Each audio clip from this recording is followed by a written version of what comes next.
Welcome to Real Estate Coaching Radio, starring award-winning real estate coaches and #1 international best-selling authors, Tim and Julie Harris.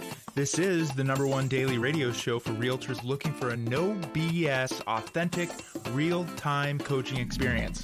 What's really working in today's market, how to generate more leads, make more money, and have more time for what you love in your life. And now your hosts, Tim and Julie Harris. I remember, Julie, the first time you and I were exposed to the information we're going to be sharing with these guys today, and probably tomorrow and the following day, and maybe even the following day. Perhaps. On disc profiles. And we were in our mid-20s, if I remember correctly. Yes. And you and I were at a Howard Brinton event. And it was one of the most interesting, transformative sales tools at that point in our careers that I think we had learned. And this absolutely useful, yes. It was incredibly useful. Even after our first year where we, listed and sold over 100 homes, and the second year and the third year, and for 10 years after that, we always did 100 to 200 homes. This became one of the most critical building blocks in our ability to master the art and science of selling, really. And selling, but also getting along with people, right? Communicating, being a good human. I would say that it made all things easier. It did. To understand this. Now, you said disc profile, just if this is their first exposure. Sure. That's the DISC Personality Style Profile System. And we're going to get into that, but we're going to make it really tactical and practical, specifically for those of you in real estate. Right. So we're going to go through the disc stuff, and many of you have been exposed to it, and we're going to be presenting this to you in probably a way that's unfamiliar, especially if you've been exposed to it in the past. Because Julie and I have studied this stuff and presented it so many times and read so many books on it and used it. And really the interesting part of it, well, I'm going to resist getting wonkish about it, but the history of it is really what I find to be fascinating. And Julie's actually done some homework on that. But what we're going to be doing, to Julie's point, is we're going to keep this very practical and tactical. In other words, we're going to coalesce this content in such a way that you can take immediate action on it, and it doesn't just become something theoretical. It becomes something that you can immediately put into action and frankly start helping more people and making more money without having had taken or asking them to take some big long 14-page DISC analysis. Yeah. Right. So what we're going to do is we're going to give you really what in our opinion are the most important elements in a very practical and tactical way, so that you can immediately start applying what really DISC is all about, the personality assessments are about, and then you can start being more versatile. So that's what this series of podcasts are going to be. And this is a great topic. But first of all, Julie's done some homework. And as you guys know, especially those of you who are longtime podcast listeners, and this is the largest single, most downloaded daily podcast for real estate agents in at least the United States. This podcast has been downloaded over, we've done over 2,000 shows, but over 20 million times. So this information, if you use it correctly, can be very beneficial to your life. But if used incorrectly, can actually be very detrimental. That's right. So let's understand a little bit more about this. I'm going to give you a bit of history just so you know where all this is coming from. This is, again, the practical and tactical DISC personality training for real estate professionals. How do you actually use it? Because you can get really wonkish about this stuff. So the DISC model of behavior was first proposed in 1928 by William Moulton Marston, a physiological psychologist, in his book, which was at that time called Emotions of Normal People. Obviously, not a book written for real estate people. Exactly. All right. Now, Marston made a deliberate decision to focus only on psychological phenomena that were directly observable and easily measurable. Fair enough. So based on his research, Marston theorized that the behavioral expression of emotions could be categorized into 4 primary personality styles based on the subject's perceptions of themselves in relationship to their environment. And these 4 types were labeled by Marston as dominance, inducement, submission, and compliance. DISC. Now, these 4 styles are now commonly referred to, years later, as driver, influencer, or expressive, supportive or amiable, and compliant or analytical, kind of interchangeable, but still in the DISC vein. There are many, many spins on this, including tests and books, It's commonly taught in sales training and business school. So this is important for you guys to get clear on. So I'm reading ahead in your notes. Yep. And by the way, our notes are always available for downloading on timandjulieharris.com. They're copywritten, but you guys can certainly use them. A lot of you guys use our training for training your agents or training your team members. So to Julie's previous point, a lot of the DISC stuff that Marston came up with was essentially reframed in the form of other books or what people tried to represent as their own original research on personality styles without really crediting Marston as being the grandfather of this concept. But he really did start it. I mean, there's the Platinum Rule, there's the Color Code, Exactly. there's Myers-Briggs, there's lots and lots of different versions of this. And a ton of it was mostly basically this stuff really started to boil up and became trendy in the late 70s. And then the 80s into maybe the very early 90s, but mostly in the 80s, there were a ton of those books. And every one of those books are still available at the bookstore too. Yes. And, it's important stuff, but we like to know where things come from. So Marston created a model that integrated those 4 types of emotional expression into a 2-dimensional chart. He used the criteria of introvert versus extrovert and direct versus indirect to make that chart. And we'll draw that chart together later in this podcast. So William Marston was also known by a pen name of Charles Moulton and invented the prototype of what would then become a lie detector, kind of interesting. And he wrote a lot about self-help and created the character Wonder Woman, kind of a versatile guy himself. But that last little bit, when I tell people that, they think I'm Looney Tunes. Yes, it's a fact. But it's fascinating, right? It tells you how creative his mind was. Yeah, and versatile but himself. also there was actually it was on Netflix, I think. There was another movies that have been made about him, and he was very politically involved. He was very left-leaning. Also polyamorous. I thought he was not polyamorous, but I guess that would be one way of saying it, right? Mm-hmm. So he had a very abnormal, or let's say non-traditional approach to life. Interesting life. But again, his creative genius with coming up with this original concept, I don't think anyone will argue, is, it's fascinating at the very least. And it's useful. So keep in mind that psychology is not what is called a hard science, meaning it's full of abstract concepts, theory, observational analysis, and conjecture. It is not the same as physics, chemistry, or biology, which have provable equations and actual laws. Now, most importantly, remember that DISC is not a science, it's a guide. It's a pseudoscience. Don't get too drunk on factual analytics and all that kind of stuff. And right there, I don't know if I'm talking on any of your future notes, but right there is where most people who are purveyors of this content, who are experts, right, who are poised in front of real estate brokerages, this is where they screw it up. Yes. In our opinion. And they'll come up, they stand in front of a group, and it's sort of like they're acting like somehow they can, read the hieroglyphs and diagnose and how it's a hard science. It's not. It's a pseudoscience. Pseudoscience is a classic way of saying it's fake science. So when you're listening to us present this information to you, it's really critical that you understand that this is pseudoscience at its best.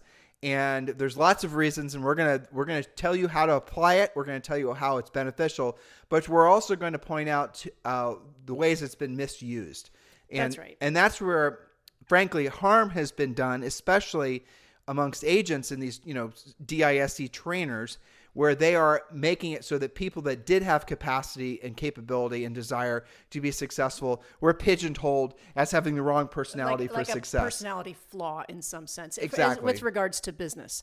There is no EKG for DISC, for example. Mm-hmm. Okay, exactly. So it's not a science, it's a guide. There's no specific, this is really important, guys. There is no specific personality style which is guaranteed to be successful or not successful in business or real estate or even in life. That is not a thing. So let's understand the philosophy, but also have some fun applying it in a practical and tactical way. What we want you to understand and implement is that it's your job to be more like your prospects and clients, not the other way around. And largely, Tim, this gets down to just being present and observational and a little bit sensitive to who you're in front of and not expecting them to instantly gel with you. But that last little sentence you read is really sort of the synopsis of basically one of the big takeaways. And the bottom line is don't make it about yourself, make it about the person that you're talking to. That's it. So here's a fact. Agents and brokers who make the most profit in real estate are always those who understand versatility. Versatility means having the ability to handle a variety of types of personalities in a variety of situations with care and skill. Agents who are versatile rarely say things like, I only work with people who I hit it off with, or I just can't work with those analytical types, or fill in any other personality style, or she just needed too much hand-holding for me. Instead, their script is, it would be my pleasure to help you with fill in the blank. Those are the versatile agents who have, by and large, worked on this. So let's draw the chart, and I'm going to describe how to draw the chart. In our notes, I can attach the actual chart since that's hard to put. Let's make them do their own little We creative. are. Okay. So you're going to get a fresh sheet of paper.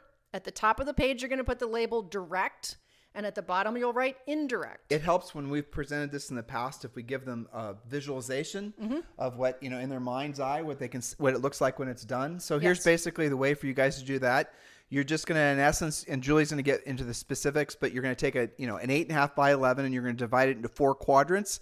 It looks like, you guys can visualize it, right? There's a line that divides it equally on the horizontal and a line that divides the page equally on the vertical. A big plus sign, essentially. Okay, so the top of the page, direct. On the bottom, you're going to write indirect. And on the left-hand side of the page, you'll write introvert. And the right side, you'll write extrovert. And you're going to draw these words fairly smallly because we're going to fill in this chart. So next, you're going to draw that big plus sign on your page to split it into quadrants. You'll have an upper left, upper right, lower left, and lower right quadrant. Now you're going to draw the letter D in the upper left, I in the upper right, S in the lower right, and C in the lower left quadrants. Again, that's DISC going around clockwise. So now we're going to label those driver, influencer, support, and communicator. That stands for DISC, driver, influencer, support, and communicator. Again, clockwise, and write small because we're going to add some descriptions to each quadrant. Again, making this very practical and tactical. So in order to understand the chart, let's first test you, podcast listener. Put your finger in the middle of the chart and ask yourself if you're someone who is generally direct or indirect. Well, how do you know? Okay, slow your roll. So this is one of the first things that we're giving to you that makes all of this rather obtuse information practical. Listen to what Julie just said. So you've created your chart, and let's go over this again, right? Because it's worth doing. Some of them are driving around or on their exercise, bike or walking. Don't draw and drive, please. Don't draw and drive, right? So, but you can visualize obviously a piece of paper drawn into 4 separate quadrants. And Julie, in the upper, I'm looking at it now. The piece of paper is in front of me, and the upper left-hand quadrant is what word? D for driver. And the upper right-hand quadrant is I for influencer. Lower right is S for support. And lower left is C for communicator. Okay, so you guys can get that. Now, Julie's saying is put your finger. Now, at the top is extrovert. No, at the top is direct. And at the bottom is indirect. So if the top of the vertical was, say, a north, right? It's pointing north. Maybe think of it like a compass. At the very top, the line that's dividing the page in half, that's your vertical line. Right at the very top, the word direct. And at the very bottom, write the word indirect. That's right. And so you're going to put your finger in the middle and ask yourself, are you, because it's in order to, understand this, start with yourself. Are you generally direct or indirect? Well, do you use lots of words and tell stories? That would be indirect. Or do you use as few as possible words in conversation? Okay, so that's very direct. Move your finger up or down depending on your answer. And, most people are not super extreme one way or the other, but they'll have a feel for whether they're a talker or not, so to speak. So you'll be in the upper half of the page or the lower half of the page. And next, ask yourself if you're more introverted or extroverted, and move your finger left or right to see which quadrant you land on. Okay, so we got to go back to our visualization, right? Yep. Everyone claims to be a visual learner, though we've done podcasts on how that's a bunch of hooey in the past. But for those of you who want to hang your hats on that. So they're looking at the piece of paper again. Yep. Remember the D for drivers in the upper left hand, and the upper right hand is the influencer, I. And then the lower right hand is S for supportive, and the lower left hand is analytical or C, right? So now on the horizontal axis, on the side of the D and the C, right? Or if you're looking at the page, on the left side of the page now is going to be the word indirect. I'm sorry. Introvert. Right, we got confused. Introvert, and the other side is going to be extrovert. Now, what is an introvert? What is an extrovert? Yes, and it's okay if you guys don't naturally know that. So an introvert is somebody who prefers to spend time by themselves if it's up to them, who is generally drained by big crowds. If you were a battery, you would be losing your charge. And an extrovert is somebody who is actually charged up. Their charge goes up in their battery when they're around people. They're people. Sometimes they're the life of the party. There's degrees of that. But here's the test, right? So if you've got a day off, you got nothing to do, your deals aren't going sideways, it's totally a day up to you. How do you spend it? Do you seek out your friends to go to an event or, maybe put a party together yourself? Or do you hole up next to the fireplace with a good book? So I'll tell you a funny story. So Yes. I'm talking to a few people this morning. I'm sitting on our front porch, enjoying what is a gorgeous day here in the hills and the mountains of Appalachia in North Carolina. Yes. And someone asked me, and he's Kevin, right? And he's in Puerto Rico, and Puerto Rico is basically wall-to-wall people. On Puerto Rico, this tiny little island, there's over 3 million people? 3.3 million. Yeah, 3.3. So it's not very frequent that you're not going without, meeting Unless up. you're in the jungle, you're going to meet people. If you're an introvert and you're in Puerto Rico, you're going to have to often find yourself rocking in a corner in a dark room. I mean, I'm speaking from experience because Julie and I are both introverts. But so anyway, Kevin asked me how it was, and I said, Kevin, Julie and I are happy as, we have ever been, because we can go days without seeing anybody.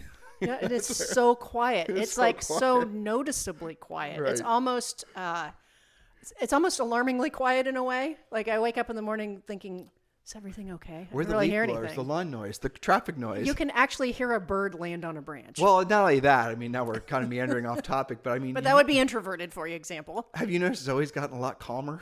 I know, but it's taken her quite some time. And she's naturally an extrovert, Yeah, right? our daughter's a totally off the walls extrovert. When we go around different places in Puerto Rico in our community, we're mostly going on a golf cart, and we'll hear people, usually kids, scream at the top of their lungs, "Hi, Zoe!" And we hear that on a regular basis. So, everybody knows her. Even if we don't know their parents, everybody knows Zoe. well, exactly. So she's 8, and she has more friends than we do by like a country mile. Well, for example, today, right? Quiet as it is, it's very quiet and beautiful here today. She hears one of our only neighbors who's, I don't know, probably about 15 acres away, the horse whinnying. I heard it too. Yes, which was really cool. And so, of course, Zoe immediately puts her boots and her jacket on and has to go see the horse. And she already knows the horse's name and the horse rider's Sonny. name, Sonny and Kathy, the horse owner, and goes on a walk with them, right? Not an introverted thought in her mind, right? So she's instantly friendly with everyone. Reeling this back in. So Julie and I are stark raving mad introverts naturally. But obviously to do what we've done for a living, what we had to do when we were selling real estate and all the other things we've done in our lives, we had to learn to be more versatile and to be more extroverted, even though it went against the grain for us. So Julie and I could do events in front of thousands of people. And then after the event, we'll be as extroverted as we possibly can be. We'll stand around and we'll meet people, greet people, hug people, take pictures with people. A whole thing. And we'll do it just endlessly. But for like 2 or 3 days after that, we are like emotionally spent. Yeah. And we have to then go back into our dorky, introverted selves to essentially recharge our own batteries. That's Whereas if we are natural extroverts, that we would have gone to that same event and we would have been charged beyond. I mean, we could have gone to Mars without Elon Musk, basically. Riding on that high for a week or two. Or more, right? So we're telling you this story to make you guys laugh primarily. But the reason we're sharing this with you is because some of you guys are just like us. You're just introverts who have learned to be more versatile or learning to be more versatile so you can work with more different types of people. Or you're the opposite of us where you're more naturally extroverted. The problem comes, and this I'm jumping ahead ever so slightly, is when you are one of those two extremes and you lack the flexibility or the versatility to be able to work with people that are not just like you. Oh, Tim, I'm not like that. I'm versatile. Every single agent, every single time we've presented this always says that. To which we say, describe your spouse, describe your best friends, or more importantly, what did the last 3 transactions or 5 transactions, what did those people do for a living? I might be an introvert, but I can work with all kinds of different clients. Okay, so your last 5 customers, what did they do for a living? That guy was a computer programmer. That guy was a scientist. That guy was an actuary. Yeah. That guy was an accountant. So in other words, you're only doing business with people who are also introverted, who are very similar to you. And you might not realize it until you actually look at that. The same question or a version of that would be when you don't take a listing or click with a buyer. Why is that? And agents will say, well, I just didn't feel it. We didn't hit it off. Exactly. That's the lightweight version of understanding personality styles. Well, I just didn't hit it off. And if you look at your chart that you just drew, it most commonly happens in diagonals, right? D's and S's typically don't get along. And I's and C's typically don't get along that well because they are opposite in 2 ways, not just in one. So, for example, the top half of the page is drivers and expressives or drivers and influencers who are both direct, though in different ways, right? So they tend to at least have that communication style similar. But a driver and a S, which is both, your opposite in direct and indirect, and as well as introvert or extrovert, you don't have that much in common. So it requires more flexibility and versatility when you're going diagonal in the chart. So why is it that this is considered pseudoscience? And here's really a quick reason why. Because any self-administered test is not scientific, because you with a little bit of experience, or if you know what you're doing, if you know you're taking a personalities test, for example, and you want to come out more seeming like an extrovert, and you want to appear like an extrovert for some reason, you can actually answer the questions, and maybe consciously or subconsciously, and you can make it so the results are more or less how you want them to be. All you have to do is say to yourself, well, how would an extrovert answer this? Exactly. So self-administered tests, the very definition of any it's like taking a survey on Facebook. I mean, that's not a real, you know what I'm saying here, guys? So staying along the lines, it's still useful information. And the reason that we think it's useful is A, for playing around with it, kind of like we all are now enjoying this information. But it's when you meet other people, going back to what we were talking about before, when you put your finger in the crosshairs of that chart and you ask the two questions, is this person direct or indirect? Okay, so how do you know whether someone's direct or indirect? Because oftentimes in a work environment, somebody is going to have been trained or evolved professionally to be more direct than they naturally are. Just that sometimes will skew your opinion of their personality style to the more direct side. But I'll give you a little clue on this.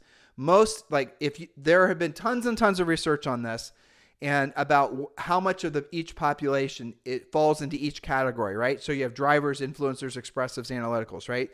So what percent of the population is drivers versus, say, amiables? Well, again, depending on what you read, more than 60% of the population falls into the amiable crowd. So an amiable person is going to be indirect. They're going to be extroverted. So they're going to be somebody that's going to be more liking people, get energized by people, and they're going to want to sit around and talk for a while. They don't want you to get to the point. They want to get to know you first. You're probably like that. Chances are 60% of the tens of thousands of you that are listening to this, potentially hundreds of thousands of you that are listening to this, you are amiable. So if you're wanting to solve the big mystery of what your dominant personality is, statistically, it's likely that you're amiable, right? And if you go down, so what's the next most common? I get these confused. Is it analytical or expressive? Do you remember? I think it's analytical. I think it's analytical too. Analytical, so it's amiable, then analytical, and then it's expressive, and the least common is driver. Even though many of you have been taught that you will suck at real estate unless you're a driver or have to act like a driver. And that's where this information gets bastardized and it ruins. So we've been standing in the back of rooms before at different conventions and whatever, and listening to these gurus talk about it, or they'd maybe even administered the test, and now they're being opinionated, and they're frankly not that educated on what this truly is, being pseudoscience. And the agents will all basically claim to be drivers. And typically what you'll see is anybody that's analytical, usually analyticals, they're looked down upon. Oh, analytical, you're best as a support person. If you're analytical, you're best if you're going to be a service to an expressive or a driver. If you're amiable, you're just too nice to be in this business. Yeah, you're not going to make it. You're not going to make it. You're just not tough enough. Right? You want to be a driver. Okay, well, So here's the funny thing about drivers. And those of you guys have had these experiences, hopefully you're kind of looking back at those those meetings and whatnot, laughing, because this is how it always works out. But here's a funny thing. So the most common personality type of people, well, actually, I shouldn't say people, in men's prisons, okay?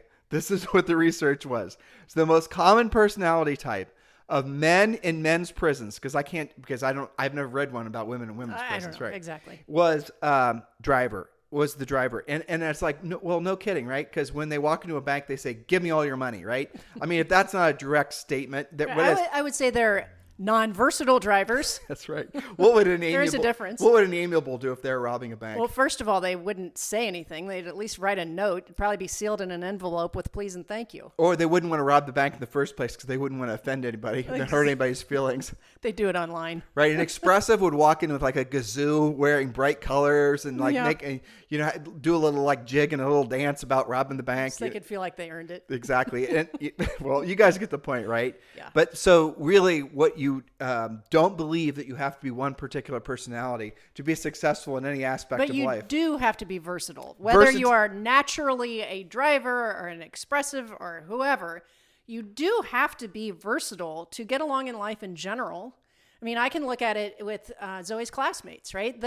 One of the biggest things that they work out when they're little kids is this idea of versatility and working out conflict on the playground, because you can't be an all-out driver and have any friends, really. And you can't be so amiable that anybody says anything to you, you're crushed for life. Why did you point to me when you said you can't be an all-out driver? I was just have talking no with my hands. Well, you just pointed to me. Was that subconscious? Yes. Oh, yeah, sure it was. No, but we're trying to make this really tactical and practical without you getting stuck in the weeds or believing that because you have a tendency towards this or towards that, that you're not going to be able to make it, or life's going to be tough, or you're only going to have 10% of the clients that'll hit it off with you. None of that's true. So here's the thing from a coaching perspective. You can be successful no matter what your personality style is. The number one job is stop worrying about what your personality style is and start worrying and start focusing on being able to determine what others' personality styles are. So finishing up for a third attempt at trying to explain how to use the graph.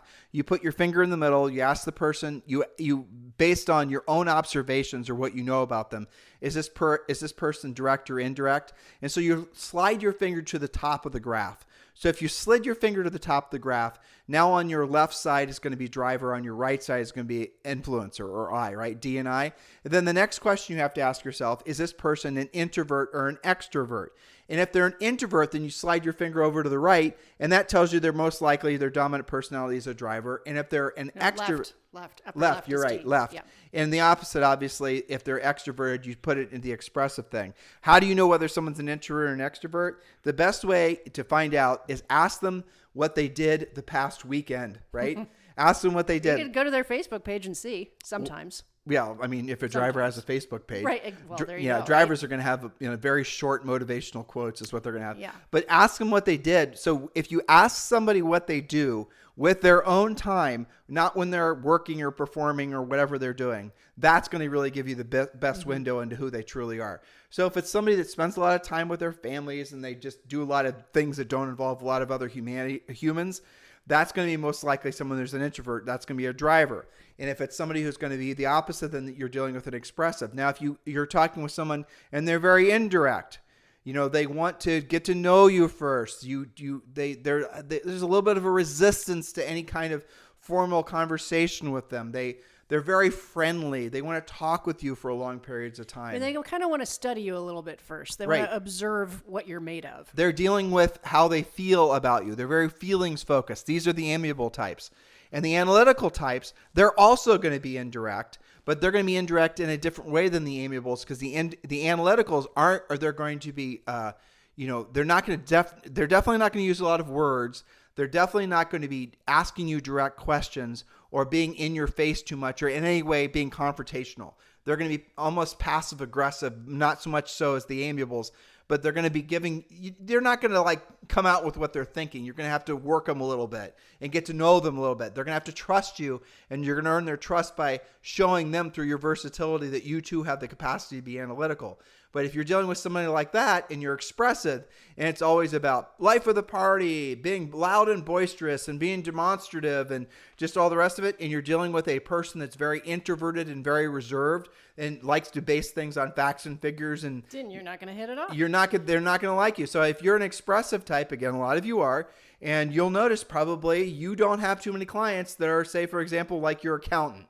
Right. That's because you have not developed the versatility to slow yourself down and to talk a little bit quieter and to not dress as loud, to not be as demonstrative and domineering, to back off and to become more like the person that they are. So their job is not to become like you. Your job is to alter your personality, be more versatile so that you can be of service to them. That's right. And you have wandered into a great intro to tomorrow's podcast, where we're literally going to talk about all 4 personality styles.